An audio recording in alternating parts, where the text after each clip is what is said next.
ทางบ้านโฮมไซต์เมืองไซต์แขวงอุดมไซต์ได้จัดงานบุญประเพณีเต็ดเนิ่มของชนเผ่ากุมูกประจำปี 2026 ขึ้นอย่างคึกคืนพิธีได้จัดขึ้นในวันที่ 7 มังกร 2026เข้าร่วมมีการนำขันเมือง องค์การปกครองบ้านพร้อมด้วยบรรดาแขกถึกเชิญและประชาชนภายในบ้านเข้าร่วม ซึ่งภายในงานเริ่มต้นด้วยขบวนแห่ด้วยการนุ่งถือสุดชนเผ่า ตีกลอง ตีค้อง แซงเข้าสู่พิธี เพื่อแสดงถึงความสามัคคีและความภาคภูมิใจในเอกลักษณ์ของตน จากนั้นก็ได้ดำเนินพิธีกรรมตามฮีตของประเพณีเป็นต้นแมนพิธีปลดปีเก่าและต้อนรับปีใหม่ พร้อมทั้งมีการบาสีสู่ควันตามความเชื่อถือที่สืบทอดกันมาแต่โบราณกาลเพื่อความเป็นสิริมงคลปัดเป่าสิ่งบ่ดีออกไป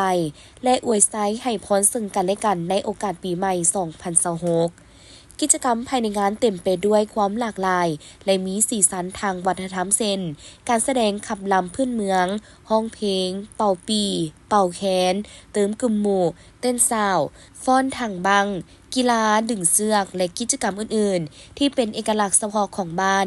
สิ่งที่พิเศษและสร้างความสนใจให้แก่ผู้เข้าร่วมแมนกิจกรรมการไล่ผีป่าและการสาธิตวิถีชีวิตการเป็นอยู่ของชนเผ่ากุโม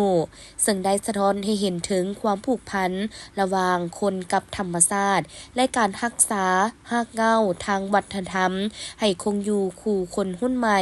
ได้ศึกษาสืบทอดการจัดตั้งปฏิบัติเวียกงานในระยะผ่านมา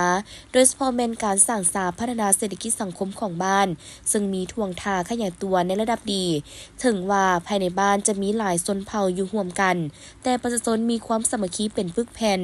คำว่าบุญเต็ดเนิ่มหรือบุญเกลอหมายถึงการเก็บกู้ผลผลิตหรือการฮื้อเครื่องปลูกของฟังออกจากไร่จากสวนมาเก็บเมียนไว้เฮือนเพื่อบริโภคการจัดงานบุญอยู่บ้านโฮมไซต์บ่เพียงแต่เป็นการเฉลิมฉลองผลสำเร็จของการผลิตในรอบปีที่ผ่านมาแต่ยังเป็นการเต้าโฮมความสามัคคีระหว่างการนำเมืองและประชาชนเพื่อร่วมกันอนุรักษ์รักษาและส่งเสริมฮีตของประเพณีอันดีงามของบรรพบุรุษชนเผ่ากลุ่มโมให้มีความยืนยงตลอดไป